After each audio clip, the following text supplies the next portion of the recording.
Question number 75 start करेंगे। Question number 75 में again मैं सिर्फ एडजस्टमेंट रीड करूंगा और जो टफ एडजस्टमेंट है वो करेंगे। बाकी के सारे क्वेश्चंस अब तुम्हें खुद ही सॉल्व करने हैं, प्रैक्टिस करने हैं। ये प्रैक्टिस पर्पस के लिए है। आगे सारे क्वेश्चंस जो आ रहे हैं वो सारे सेम आ रहे हैं, ठीक है। देखो question number 75, Yogesh and Naresh are partners sharing profits in the ratio of 3:2. They admit Ramesh for 1/3 share on 1st April 2020 and also decide to share future profits equally. जहाँ पर भी न्यू रेशियो दिया है वहाँ तुम्हें क्या करना पड़ेगा, सबसे पहले सैक्रिफाइस रेशियो निकालना पड़ेगा। तो इस क्वेश्चन में पहले तुम लोग सैक्रिफाइस रेशियो निकालना, फिर एक बैलेंस शीट हमें दी है। इस बार भी बैलेंस शीट में कैपिटल अकाउंट है, करंट अकाउंट है, तो तुम्हें दोनों अकाउंट प्रिपेयर करने होंगे। इम्प्लॉइज प्रोविडेंट फंड कहाँ जाएगा, बैलेंस शीट के लायबिलिटी साइड में। वर्कमैन कॉम्पनसेशन रिजर्व हम क्या करेंगे, डिस्ट्रीब्यूट कर देंगे। सन्ड्री क्रेडिटर्स और एक्सपेंस पेबल ये कहाँ लिख देंगे, लायबिलिटी साइड में। फिर land, building, furniture, computer, stock, debtors, cash bank, ये सब तुम्हें पता है कहाँ लिखता है। फिर नया क्या है तो एडवर्टीजमेंट सस्पेंस, ये क्या करेंगे हम लोग, पार्टनर्स करंट अकाउंट के डेबिट साइड में ओल्ड पार्टनर्स में डिस्ट्रीब्यूट कर देंगे। पहले भी आया हुआ ये, लेकिन पहले हम लोग किस में करते थे, पार्टनर्स कैपिटल में करते थे, लेकिन इस बार कौन सा अकाउंट में करना है, पार्टनर्स करंट अकाउंट में। फिर एडजस्टमेंट दिखता है, he will bring 5 lakh as is capital. अब आता ये सब से मैंने क्या कहा था, हर क्वेश्चन में एक एडजस्टमेंट कैपिटल का होगा और एक एडजस्टमेंट गुडविल का होगा, ये तुम्हें खुद से करना है। फिर his share of goodwill is valued at 1 lakh but he is unable to bring cash for his share of goodwill. याद करो, उसका शेयर तो पहले दे दिया कि 1 लाख है, but he is unable to bring in cash for his share of goodwill. वो अपना शेयर कैश में नहीं ला पा रहा। तो जैसे ही वो ये क्वेश्चन आएगा, ऐसे कोई एडजस्टमेंट आएगा, तुम्हें दिमाग में क्लिक होना चाहिए। एंट्री क्या आएगी, एंट्री इसमें आएगी, नया पार्टनर क्या आ रहा है, रमेश। तो Ramesh current account debit to Yogesh capital account और नरेश कैपिटल अकाउंट, ठीक है। जब भी वो अपना शेयर कैश में नहीं ला पाता है तो हम लोग उस नया पार्टनर के करंट अकाउंट को डेबिट कर देते हैं। तो इस बार तुम्हें करंट अकाउंट में 3 कॉलम्स बनाने हैं, ठीक है। तो करंट अकाउंट के डेबिट साइड में आ जाएगा और उन दोनों के क्रेडिट साइड में आ जाएगा। और ये कौन सा रेशियो में करना पड़ेगा हमें, ये तुम्हें करना पड़ेगा सैक्रिफाइसिंग रेशियो में। तो सबसे पहले सैक्रिफाइसिंग रेशियो निकालना। फिर value of land building to be appreciated by 40,000 each, मतलब दो है अलग अलग, लैंड अलग है, बिल्डिंग अलग है, दोनों में क्या करना है, 40,000 अप्रिशिएट करना है। Value of furniture to be reduced to 40,000, पहले 50 था, अब उसकी वैल्यू 40 कर दी है। प्रोविजन फॉर डाउटफुल डेब्ट is to be increase to 10%। देखो डेटर्स कितना दिए, 2,10,000 दिए, उसका 10% निकालोगे तो कितना आएगा, 21,000 ना। 21,000 तो हम लोग क्या करेंगे, डेटर्स में से माइनस कर देंगे, लेकिन पहले से ही प्रोविजन कितना दिया हुआ है, 10,000, तो एडिशनल लॉस कितना हुआ, ओनली 11,000 का। ये तुम्हें अब सब आता है। A liability for damages of 10,000 is to be created, एक लाइबिलिटी हमें क्रिएट करनी, तो हमारे लिए लॉस और बैलेंस शीट के लाइबिलिटी साइड में लिख देंगे। Pass an entry on admission of Ramesh and prepare revaluation account, हमें सिर्फ और सिर्फ क्या करनी है, जर्नल एंट्रीज पास करनी है और रीवैल्यूएशन अकाउंट हमें प्रिपेयर करना है। नो, अब एंट्रीज कौन सी पास करेंगे। देखो स्टार्टिंग से अगर हम लोग देखें तो एंट्रीज कौन सी आएगी, सबसे पहले जो हमने वर्कमैन कॉम्पनसेशन रिजर्व, ये हमें डिस्ट्रीब्यूट करना है। तो फर्स्ट एंट्री मेरी ये आ जाएगी, workman compensation reserve account debit. देखो मैं एंट्रीज लिख रहा हूँ, अमाउंट तुम लोग फिलअप करना।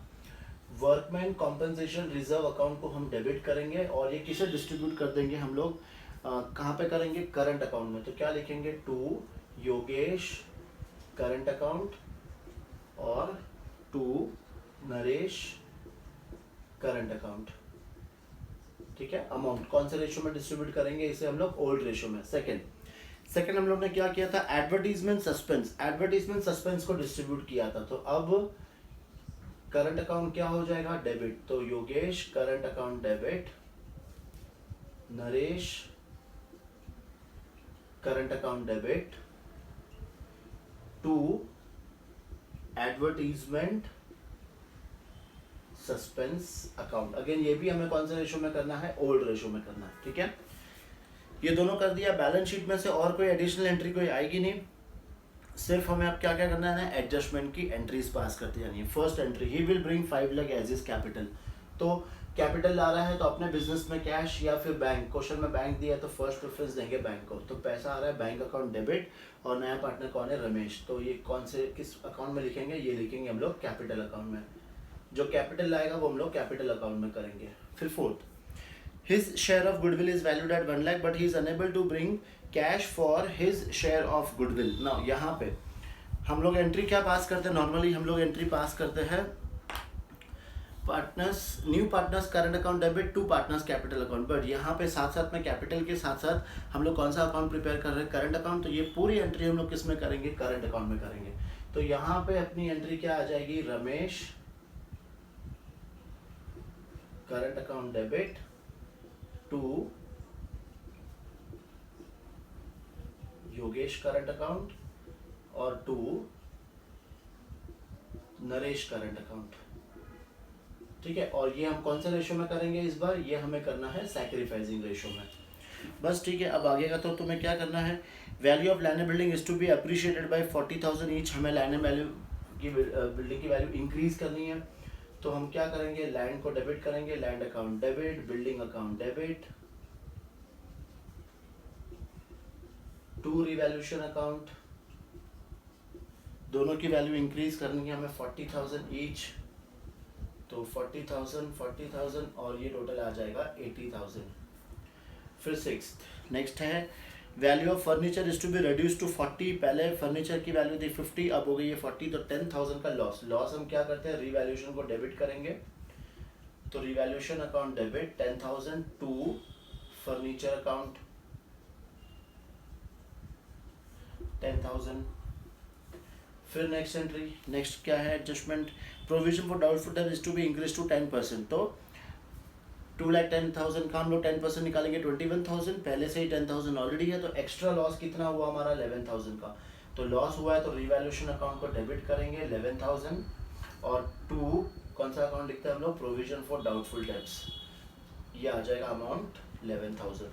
फिर next adjustment, a liability for damages of 10,000 is to be created. एक लाइबिलिटी क्रिएट करें तो अपने लिए क्या है, ये भी लॉस। तो revaluation account debit to liability for damages, और ये अमाउंट कितना आएगा, ये अमाउंट आएगा 10,000।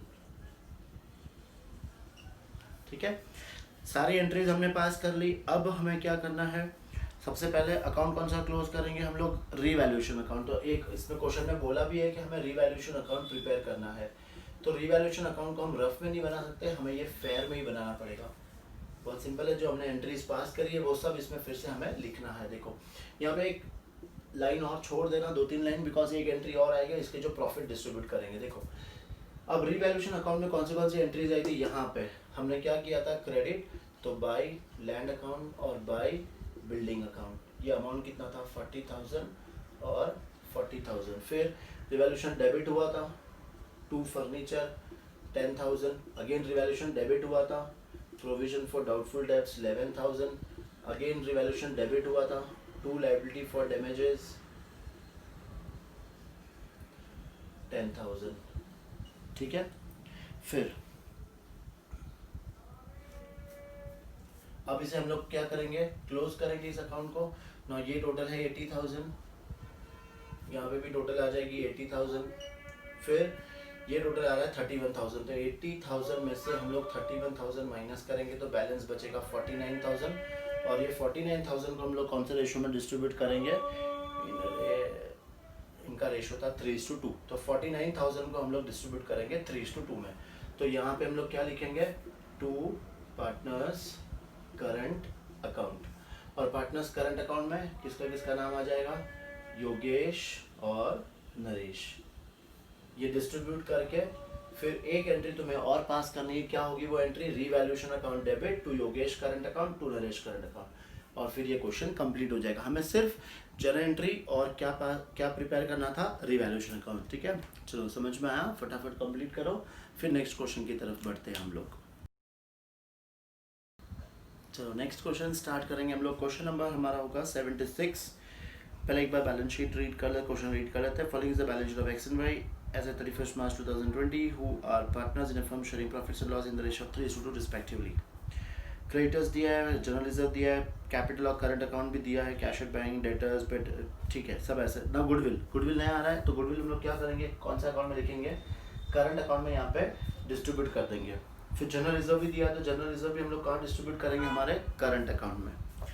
Z is admitted as a new partner on 1st April on the following terms. Provision for doubtful debts is to be maintained at 5% on debtors। तो ये हम लोग पहले डॉट्स लगा लेते हैं। डेटर्स पे डॉट लग जाएगा, आउटस्टैंडिंग रेंट नया है, एक्रूड इनकम नया है, और इन्वेस्टमेंट लेकर जा रहा है तो इन्वेस्टमेंट पे 2 डॉट लगाएंगे और बस ठीक है। चलो अपना फर्स्ट स्टेप स्टार्ट करते हैं। सबसे पहले हम लोग अपना step number 1 cash at bank. Question में कैश एट बैंक कितना दिया है 15,000, इसको हम लोग ब्रैकेट में लिख देंगे, एक दो लाइन छोड़ दो। फिर है डेटर्स, डेटर्स पे भी एडजस्टमेंट है तो ये लिख देंगे इनर कॉलम में 60,000, एक लाइन छोड़ दी हमने। पेटेंट्स, इस पे कोई एडजस्टमेंट नहीं है, ये लिख देंगे आउटर कॉलम में 44,400। फिर है इन्वेस्टमेंट, ये इन्वेस्टमेंट पार्टनर लेके जा रहा है तो यहाँ पे हम लोग 2 लाइन छोड़ देंगे, 24,000 2 लाइन छोड़ देंगे। फिर है fix assets, I think fix assets पे भी कोई एडजस्टमेंट नहीं है तो इसको भी लिख देंगे हम लोग आउटर कॉलम में 2,16,000, ठीक है। फिर है गुडविल, तो गुडविल हम लोग कहाँ डिस्ट्रीब्यूट करेंगे, पार्टनर्स कैपिटल अकाउंट में, यहाँ पे लिखेंगे 2 गुडविल और एक्स और वाई में डिस्ट्रीब्यूट हो जाएगा।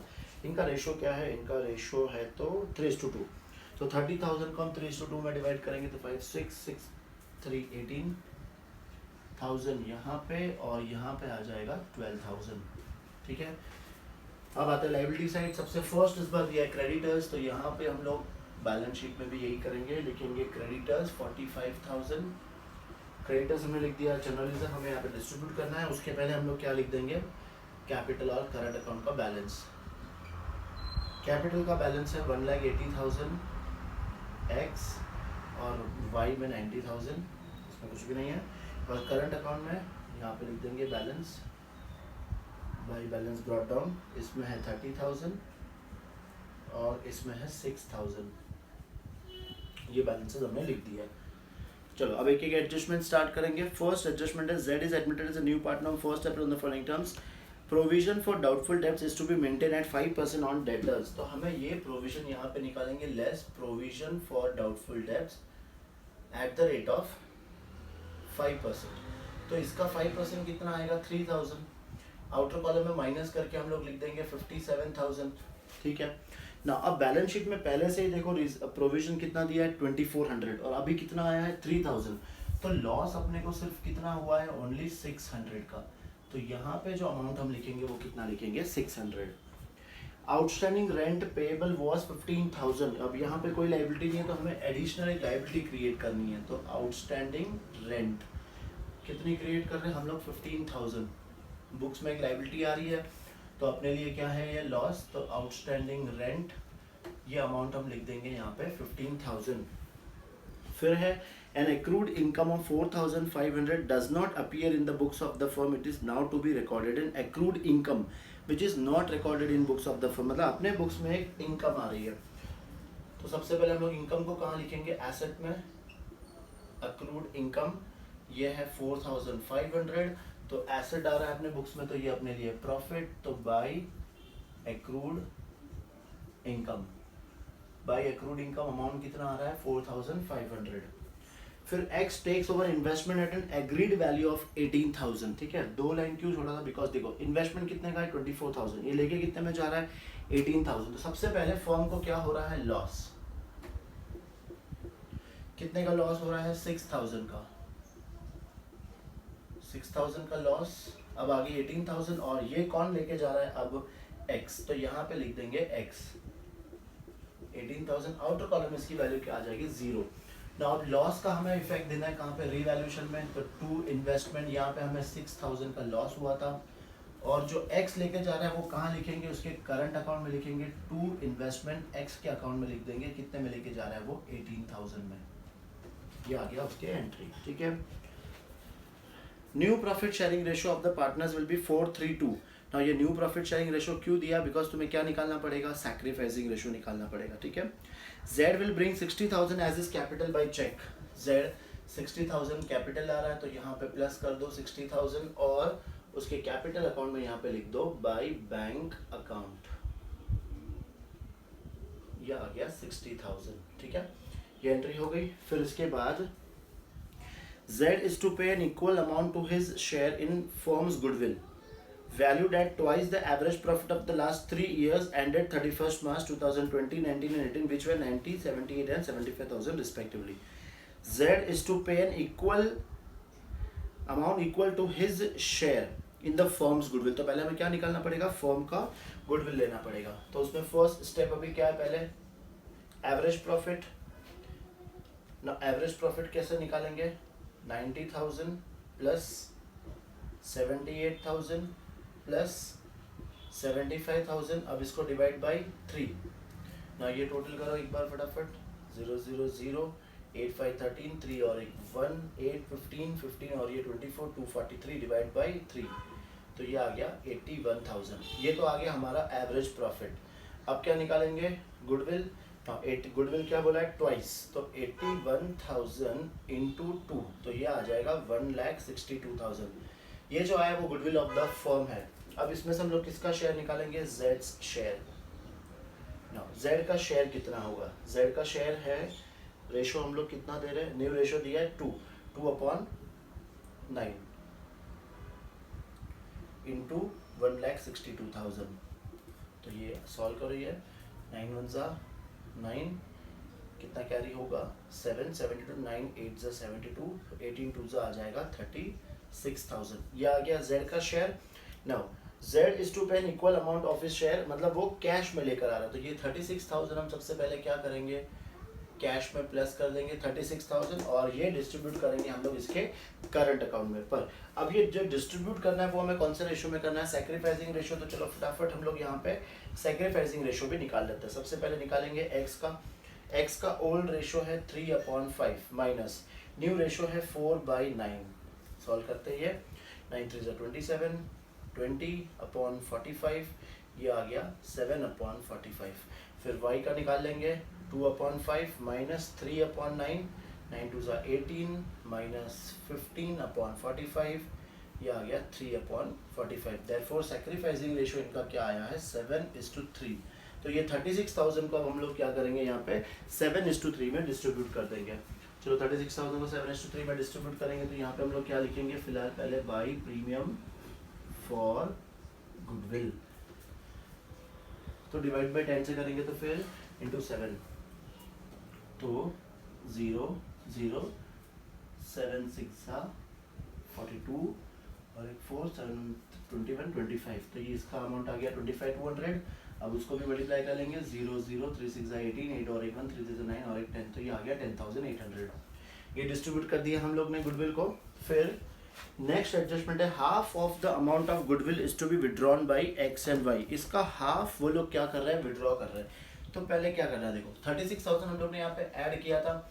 अब इसका हाफ वो लोग क्या कर रहे हैं, विड्रॉ कर रहे हैं। तो सबसे पहले 18,000 माइनस कर दो अपने कैश में से, और इसका इफेक्ट कहाँ देना है, यहाँ पे टू कैश अकाउंट। और अमाउंट कैसे करना है, ये जो हमने अमाउंट किया था इसका हाफ कर दो, या फिर जो 18,000 है उसको फिर से 7:3 में बांट दो। दोनों आंसर सेम आएगा। हम लोग इसको हाफ करते हैं। तो देखो हाफ करेंगे तो कितना आएगा, 1 2 6, इसका आएगा 12,600 और ये हाफ करेंगे तो आएगा 5,400। इन्होंने हाफ अमाउंट विड्रॉ कर लिया। ना अब सारा एडजस्टमेंट्स हो चुके हैं, ठीक है, सारे एडजस्टमेंट सॉल्व हो चुके हैं। अब तुम्हें क्या करना है, आगे का स्टेप तुम लोग करोगे। फर्स्ट पहले क्या करना है, तुम्हें रिवैल्यूएशन अकाउंट क्लोज करना है। इसका जो भी बैलेंस आएगा, देखो बैलेंस कहाँ बचेगा, इधर, ये कहाँ जाएगा, करंट अकाउंट में जाएगा। फिर करंट अकाउंट को तुम लोग क्लोज करोगे। अगेन जेड में कोई एंट्री नहीं है तो यहाँ पे सिर्फ 2 का ही आएगा। करंट अकाउंट का बैलेंस बैलेंस शीट में लिख दोगे और पार्टनर्स कैपिटल को भी क्लोज करके कहाँ लिख दोगे, बैलेंस शीट में। फिर तुम्हें ये टोटल टैली करना है। देखो तुम्हारा बैलेंस शीट 1 शॉट में टैली होना ही चाहिए, ठीक है। चलो फटाफट कंप्लीट करो।